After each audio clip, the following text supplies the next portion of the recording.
हाय दोस्तों, ये lecture number 14 है और आज की वीडियो में मैं आपको बताऊंगा प्लेन वॉल और कंपोजिट वॉल इन दोनों के ऊपर न्यूमेरिकल कराऊंगा। और अगर आप नोट्स डाउनलोड करना चाहते हैं तो टेलीग्राम ग्रुप को ज़रूर ज्वाइन करें। टेलीग्राम ग्रुप का नाम है कूल टेक्निक्स। तो चलिए क्वेश्चन नंबर 1 देखते हैं। देखिए, the inner surface of a plain brick wall at 60 degree Celsius. तो एक हमारे पास क्या है, प्लेन ब्रिक वॉल है और उसकी इनर सरफेस का जो टेम्परेचर है वो 60 डिग्री सेल्सियस है।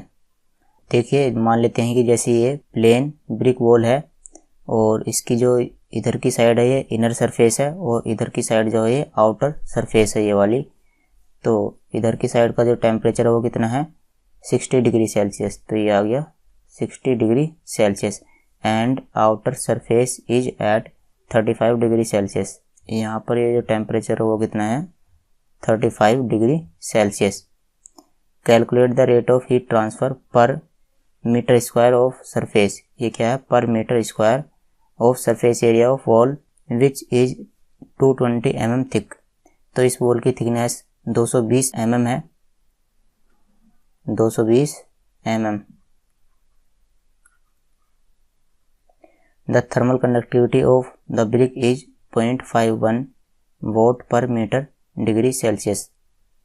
तो जो भी डेटा दिया गया है उसे लिख लेते हैं कि गिवन इस ये क्या है, T1 टेम्परेचर है। तो T1 equal to 60 degree Celsius और जो T2 है वो कितना है, 35 degree Celsius. Thermal conductivity K कितनी है, 0.51 वाट पर मीटर पर डिग्री सेल्सियस। और जो उसकी लेंथ है या थिकनेस है वो कितनी है, 220 mm। तो क्या करते हैं, इसे mm से मीटर में कन्वर्ट कर देते हैं। तो इसे 1000 से डिवाइड करेंगे तो ये कितना आएगा, 0.22 मीटर। अब हमें क्या बताना है, rate of heat transfer per metre square. तो हमें यहाँ स्मॉल क्यू की वैल्यू कैलकुलेट करनी है। तो इसका फॉर्मूला क्या होता है स्मॉल क्यू का, देखो हमने प्लेन वॉल के लिए रेट ऑफ हीट ट्रांसफर के लिए फॉर्मूला पढ़ा है कि क्यू इक्वल टू क्या होता है, K into A into T1 minus T2 upon L। तो ये रेट ऑफ हीट ट्रांसफर के लिए फॉर्मूला है। तो हमें पर मीटर स्क्वायर कैलकुलेट करना है। तो स्मॉल क्यू क्या होता है, कैपिटल क्यू अपॉन ए। तो इसमें हम ए से डिवाइड करेंगे तो ए कैंसिल हो जाएगा। तो स्मॉल क्यू की वैल्यू क्या रहेगी, तो स्मॉल क्यू इक्वल टू के into T1 minus T2 upon L। तो अब इसमें सभी की वैल्यू रख देते हैं। तो के की वैल्यू कितनी है, 0.51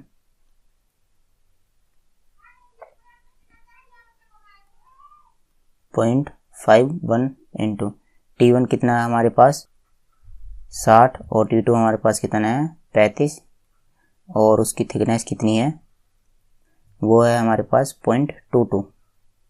तो यहाँ पर रख देते हैं 0.22। तो इसे कैलकुलेट करेंगे तो इसकी वैल्यू आ जाएगी 57.95। देखो, इस कैपिटल क्यू की यूनिट क्या होती है, वॉट, लेकिन इस स्मॉल क्यू की यूनिट क्या रहेगी, वॉट पर मीटर स्क्वायर, क्योंकि हमने यहाँ पर एरिया से डिवाइड किया है। तो यही इसका आंसर है। चलिए क्वेश्चन नंबर 2 देखते हैं। देखिए, consider a slab of thickness L equal to 0.25 metre. तो हमारे पास एक स्लैब है, स्लैब को हम वॉल समझ सकते हैं। तो इसकी थिकनेस कितनी है, 0.25 मीटर। तो ये जो थिकनेस है ये कितनी है, 0.25 metre. One surface is kept at 100 degree Celsius. तो इसकी एक सरफेस का जो टेम्परेचर है वो कितना है, 100 degree Celsius. And the other surface at 0 degree Celsius. और जो दूसरी वाली सरफेस है इसका टेम्परेचर है 0 degree Celsius. Determine the net heat flux across the slab if the slab is made from pure copper and the thermal conductivity of copper may be taken as 387.6 watt per metre kelvin. तो हमें flux निकालना है या heat flux calculate करना है, तो चलो करते हैं हम। तो सबसे पहले गिवन लिख लेते हैं। तो T1 हमारे पास कितना है, T1 equal to 100 degree Celsius और T2 इक्वल टू कितना है हमारे पास 0 डिग्री सेल्सियस, और हमारे पास थिकनेस दी गई है 0.25 मीटर, और जो थर्मल कंडक्टिविटी है वो कितनी है 387.6 वोट पर मीटर केल्विन। देखिए पहला वाला सवाल और ये वाला सवाल, इसमें एक चीज़ डिफरेंट है कि यहाँ पर जो थर्मल कंडक्टिविटी दी गई है उसकी वैल्यू यहाँ पर केल्विन में दी गई है, और यहाँ पर जो टेम्परेचर है वो सेल्सियस में दिया गया है। तो क्या करेंगे कि ये जो टेम्परेचर है इसे आप केल्विन में कन्वर्ट कर सकते हो। अगर आप कन्वर्ट भी नहीं करते हो तो उससे आंसर में कोई भी चेंज नहीं आएगा।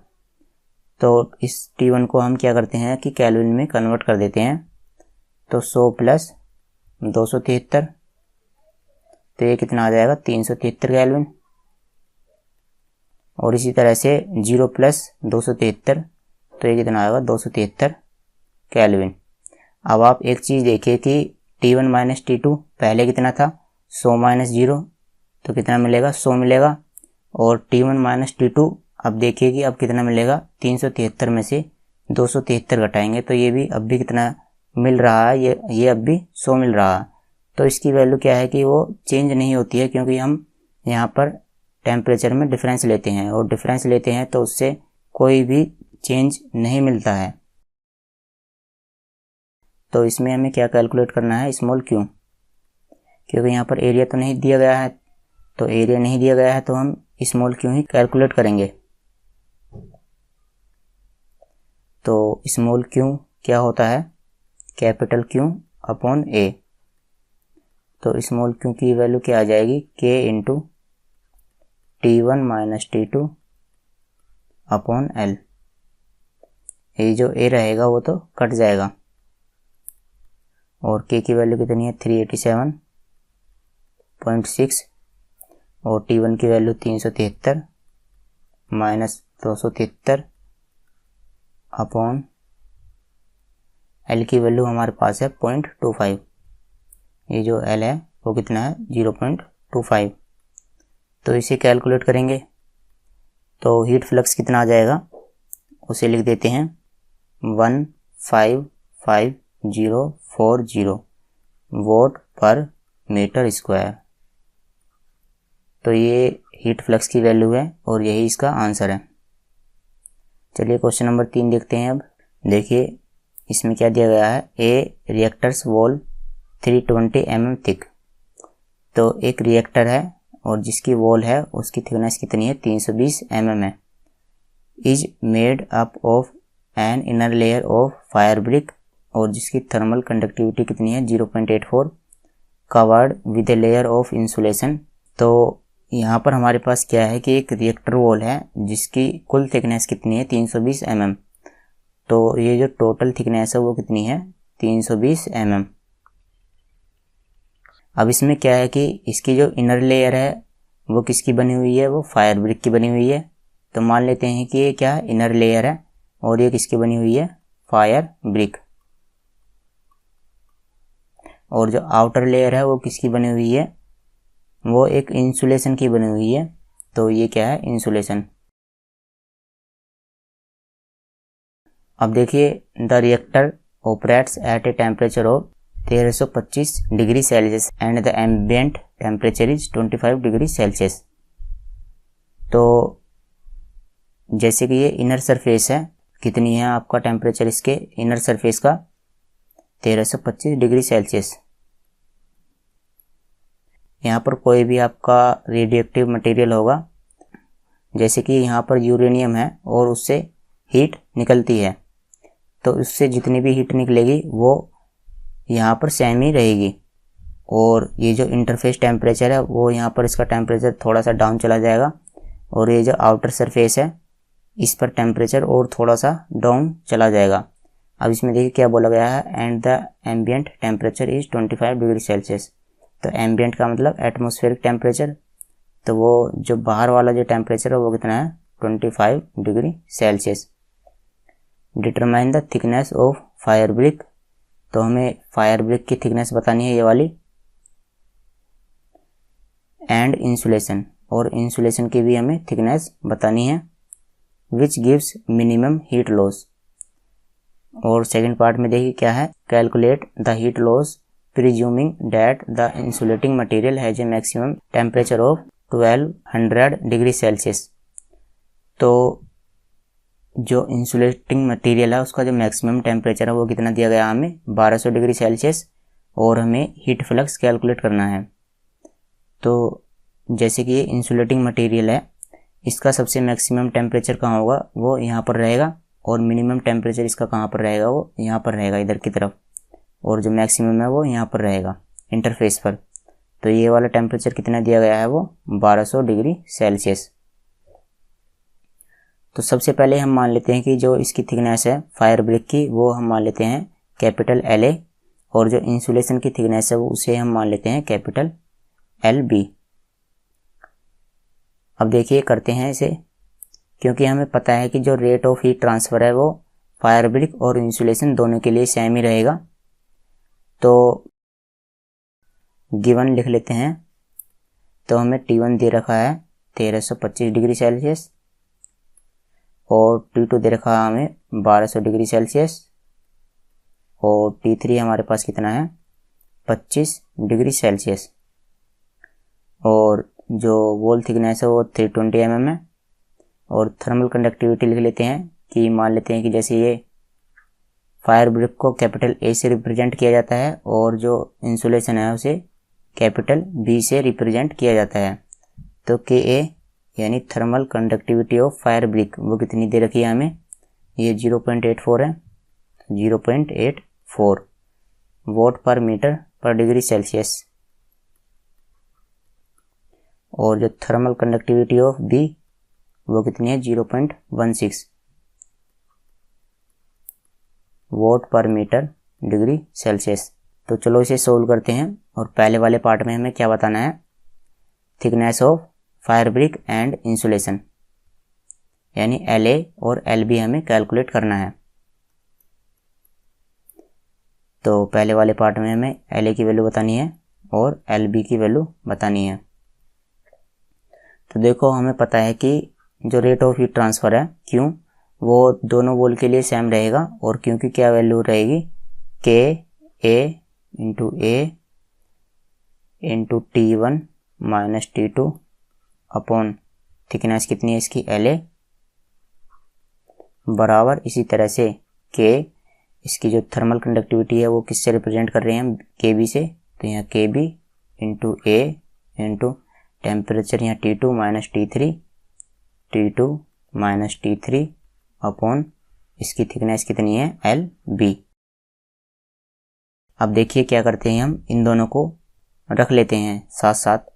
तो KA into A T1 minus T2 upon LA is equal to KB into A into T2 minus T3 upon ये जो LB है इसकी जगह हम क्या रख सकते हैं, 320 माइनस LA। तो इस तरह से हम रख सकते हैं। तो हम यहाँ पर रख लेते हैं कि 0.32 माइनस LA। तो ये जो हमने रखा है इसे हमने मीटर में कन्वर्ट करके रखा है। तो आगे इसे सोल्व करते हैं। देखो ये A से A कैंसिल हो जाएगा। तो अब हम यहाँ पर सभी की वैल्यू रख देते हैं, और यहाँ पर केवल एक ही अननोन है LA, तो LA की वैल्यू हमें मिल जाएगी। देखो कि A की वैल्यू क्या है, 0.84 ये रहा, तो 0.84, और T1 टेम्परेचर कितना है 1325,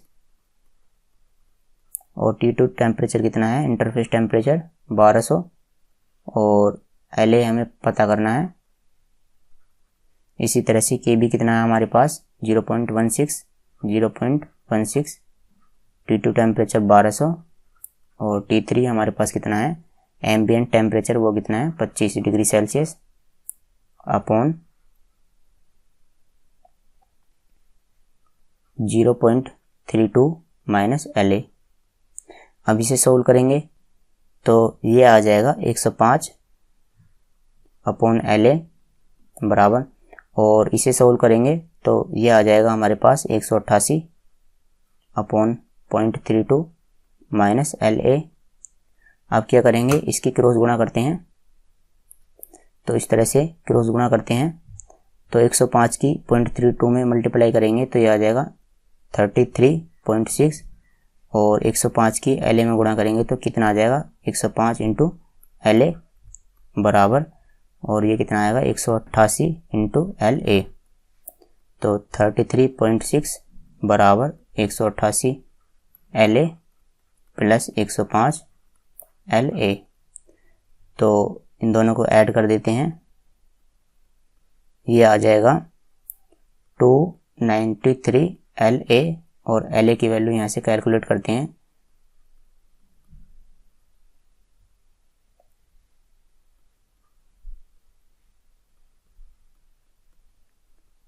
तो ये आ जाएगी 0.1146, क्योंकि हमने यहाँ पर जो 0.32 है, ये जो थिकनेस है वो किस में रखी है, मीटर में रखी है, तो LA की जो वैल्यू मिलेगी हमें वो भी मीटर में मिलेगी। तो हमारे पास जो फायर ब्रिक है उसकी लेंथ कितनी आ गई है 0.1146। अब हम इसे mm में कैलकुलेट कर लेते हैं, तो mm में कैलकुलेट करने के लिए हम यहाँ पर 1000 से मल्टीप्लाई कर देते हैं तो कितना आ जाएगा 114.6 mm। तो फायर ब्रिक की जो थिकनेस है वो कितनी आ गई 114.6 mm। अब हम क्या करते हैं कि जो इंसुलेशन है उसकी भी थिकनेस निकाल लेते हैं LB, तो वो कैसे आ जाएगी 320 में से हम LA की थिकनेस को घटा देते हैं, तो LB इक्वल टू 320 माइनस 114.6, तो LB की यहाँ से वैल्यू आ जाएगी 205.4 mm। तो जो पहला वाला पार्ट था क्वेश्चन का वो सोल्व हो गया है, और जो फायर ब्रिक है और जो इंसुलेशन है उन दोनों की थिकनेस आ गई है। अब पार्ट 2 देखते हैं इसका, कैलकुलेट द हीट लॉस। तो इसमें हमें हीट लॉस बताना है, तो इसका मतलब हमें Q की वैल्यू कैलकुलेट करनी है। तो Q की वैल्यू कैलकुलेट करने के लिए बस हम यहाँ पर जो LA हमने कैलकुलेट किया है उसकी वैल्यू रख देते हैं, तो हमारे पास Q की वैल्यू आ जाएगी। तो इसे सोल्व करते हैं, तो नंबर 2 पर हमें क्या कैलकुलेट करना है Q।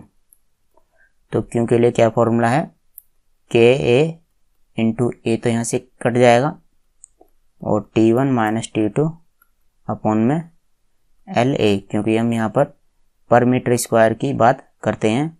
तो KA की वैल्यू क्या है 0.84, और T1 हमारे पास 1325, T2 है 1200, और LA की वैल्यू कितनी आई है हमारे पास, वो है 0.1146।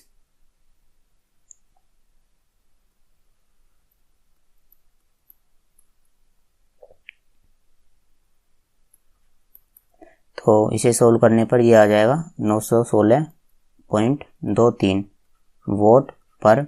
अब यहाँ क्या आएगा mm स्क्वायर आएगा या मीटर स्क्वायर आएगा, क्योंकि ये जो वैल्यू हमने रखी है ये किस में है, मीटर में है, तो ये क्या आएगा मीटर स्क्वायर। तो वैसे आप ये जो वैल्यू रखोगे ये आप mm में नहीं रख सकते, क्योंकि जो थर्मल कंडक्टिविटी है KA वो कितनी है 0.84 वोट पर मीटर डिग्री सेल्सियस। क्योंकि ये यहाँ पर पहले से ही मीटर में है, तो आप जो LA की वैल्यू रखोगे वो हमेशा इस फॉर्मूले में मीटर में ही रखोगे, mm में आप नहीं रख सकते इसे। तो जो हीट फ्लक्स है वो कितना आ गया 916.23 वोट पर मीटर स्क्वायर। तो आज की वीडियो में इतना ही। अगली वाली वीडियो में हम कुछ आगे के न्यूमेरिकल सोल्व करेंगे, तो जल्दी मिलते हैं अगली वाली वीडियो में। Thanks for watching the video.